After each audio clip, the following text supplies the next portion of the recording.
राम राम सारा ने। आज मेरा आस माता को व्रत है।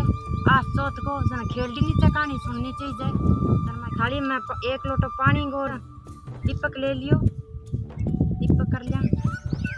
गणेश भगवान की फोटो और पटो लिए।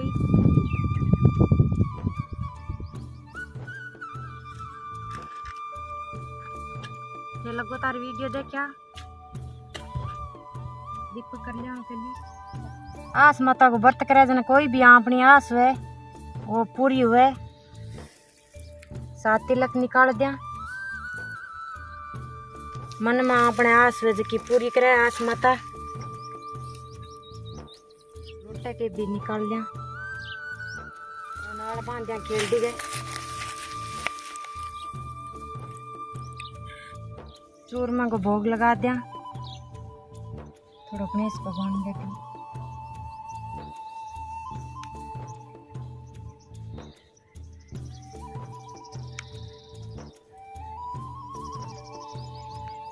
अब हम 7 गेहूं का दाना ले कहानी सुना। अब मैं कहानी कहूँ थे भी मेरी बहना कोई व्रत करियो जो कहानी सुनिया। कहानी आस माता की बहुत ही जोर की कहानी है। थे लगातार सुनिया। थोड़ी बड़ी तो है कहानी मने। मैं शुरू करूँ कहानी। अब कहनी एक बुढ़िया माई थी। उसके 5 बेटे थे।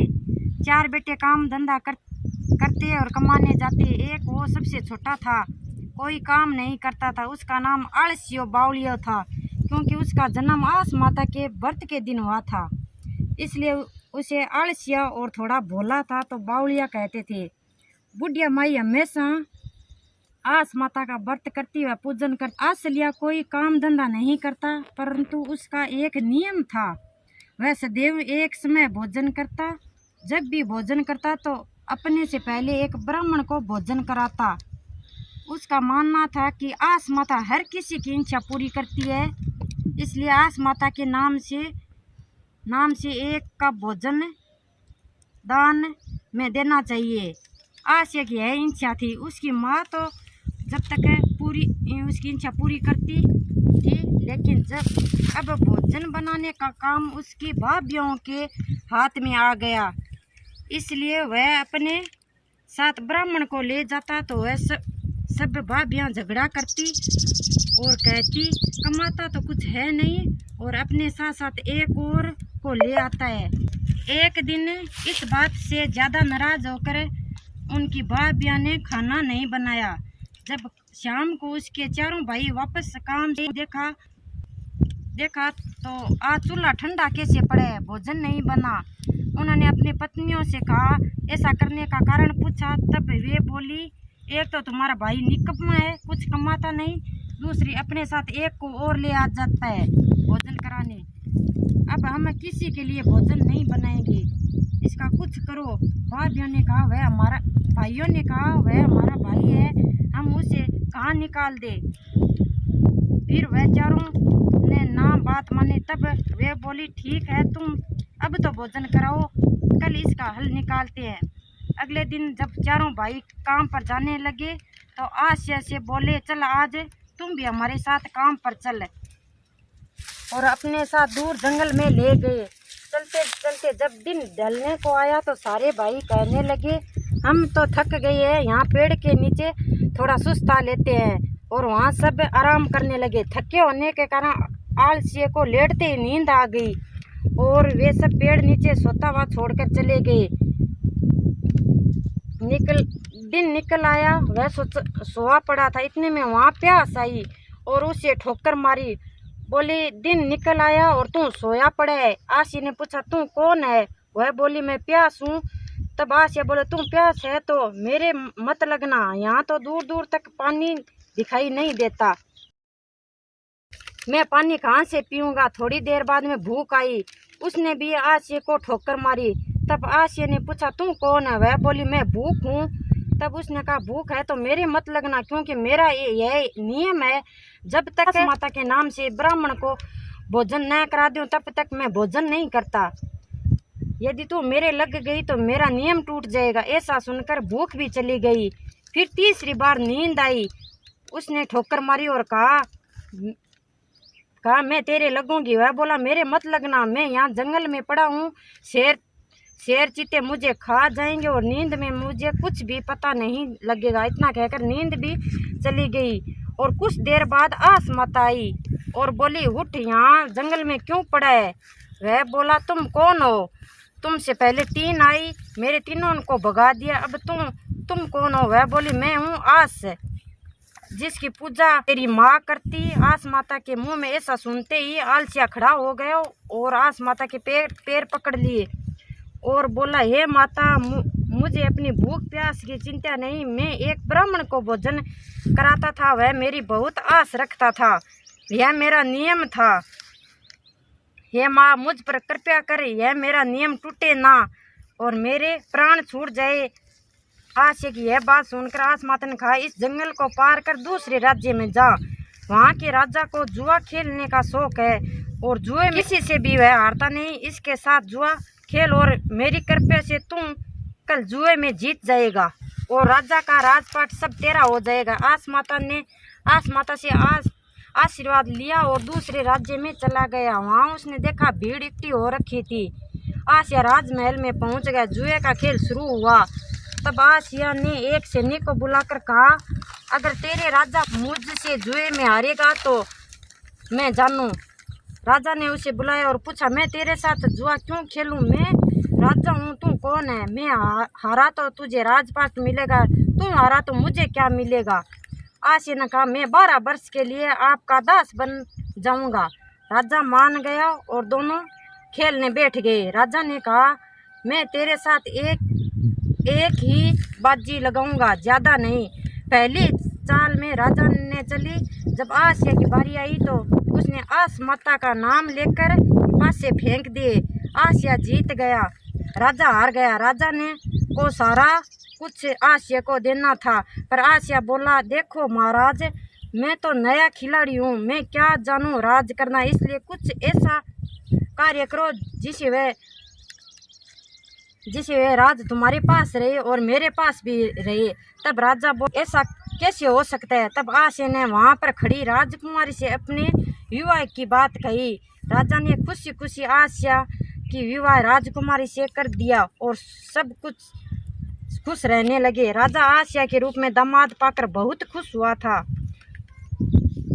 और कुछ समय बाद राजा स्वयं सारा राजपाट उसे देकर अपनी पत्नी के साथ वनों में भगवान की भक्ति करने के लिए चला गया। दूसरी तरफ आस माता के कोप से भाई भाभियों के घर भीखा पड़ गया।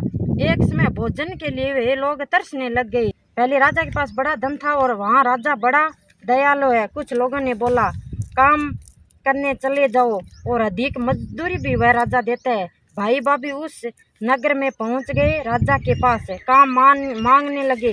तब आसिया पहचान गया, ये तो मेरे भाई भाभी है। राजा ने उन्हें काम लगवा दिया। जब कहा वहाँ वे काम करते, राजा उधर जाता और उससे पूछता तुम सब काम पर आ गए और कोई पीछे बच्चा है क्या। तब एक भाई ने बोला हम सब आ गए महाराज, बस एक हमारी बूढ़ी माई तंबू में रहती है, उससे काम नहीं होता। जब आसिया को पता चला कि उसकी माँ तंबू में है, तब उसने अपनी माँ की सेवा के लिए दासियों को भेज दिया और कहा कि वह एक बुजुर्ग महिला है, उसकी सेवा में कोई कमी नहीं रहनी चाहिए। वह हर रोज दासी से बुढ़िया माई की सेवा करते, पकवान बनाकर ले जाते और जैसे ही बुढ़िया माई भोजन करने बैठती तो वह रोने लग जाती। एक दिन राजा ने दासियों से पूछा कि बुढ़िया माई खुश है ना। तब एक ने कहा महाराज, बुढ़िया माई जब भी भोजन करती है तो रोने लगती है। राजा ने कहा रोने का कारण पूछना। दासी ने माई से पूछा आप रोती क्यों हो। तब बुढ़िया माई बोली मेरा एक बेटा था जिसका नाम आसिया था, वह ना जाने कहाँ चला गया। तब भोजन करने बैठती हूँ तो मुझे उसकी याद बहुत आती है। दासी जाकर सारी बात राजा को बताई। राजा ने कहा माई को बुला कर लाया जाए, मैं तुम्हारे बेटा तो ला नहीं सकता, कोई और आस है तो बता दो। बुढ़िया माई से बोला राजा मैं पूरी करूँगा। तब माई बोली दासी से मैं तुम्हारे राजा का मुख देखना चाहती हूँ। दासी ने जाकर राजा को बता दी। राजा का माई की जब इच्छा हो तो आकर मेरे से मिल लो और मेरा मुख देख लो। माई राजा के पास आई। जैसे ही उसने राजा का मुख देखा तो वह रोने लग गई। राजा पूछा, आप रोई क्यों? तब माई बोली, राजा तेरा मुख मेरे बेटे जैसा है, मुझे लगता है तू ही मेरा बेटा है। इतना सुनते ही राजा अपना मुकुट माँ के पैरों में रख दिया और कहा, हे माँ, मैं तेरा ही बेटा हूँ। माँ तू आस माता का व्रत रखती और ब्राह्मण को भोजन कराती तो ये आस माता की कृपा है। आज मेरे को राजा बना दिया। माँ ने अपने बेटे को गले लगा लिया। भाई भाभी अपने किए की माफी मांगी और सब मिलकर आस माता का उज्जवल किया। ये आस माता कहता न सुनता न हंकारा बनता न सहन इच्छा पूरी करी। जय आस माता की। और देखो एकदम साफ सूरज दिख रही है। इन साइड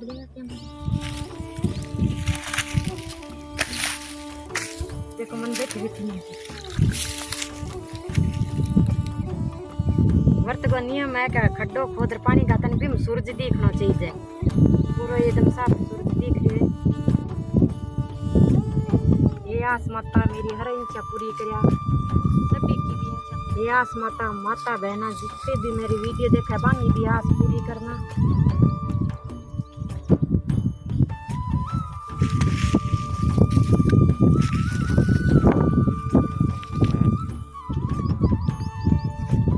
चार फेरी लगा लिया। यहाँ कहना हुआ पहली वाला कहता है यहाँ चिट्ठियाँ छोटा थोड़े नहीं जितो भी अगले जन्म में अपन सोना मिले। मेरे को देखना कितना टूटा है।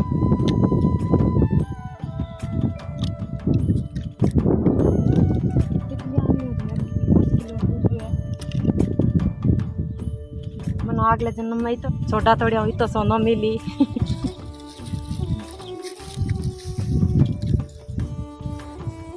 एक पाठे झोपड़ी भी बना देवा।